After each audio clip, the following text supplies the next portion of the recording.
Всем привет! Сегодня мы хотим обсудить с вами то, что может привести нашу страну к хаосу и нелегитимному правительству.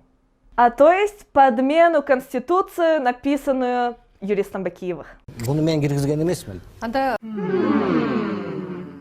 Почему это незаконно?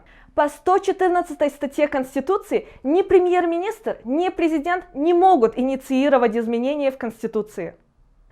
По 70 статье Конституции парламент может избираться сроком на 5 лет. То есть их срок уже прошел. Сейчас они существуют только для того, чтобы не допустить вакуум власти. И такие вещи, как референдум, они проводить не могут. А кто может? Новый 7-й созыв. Другими словами, весь этот движ является незаконным и делается только для узурпации власти. Если ты не хочешь этого допустить, то присоединяйся к нам на мирном марше в это воскресенье в 12 ЖД Вокзал. Ждем тебя. С вами была я, Айдай, и эта рубрика не прокатила. До скорых встреч!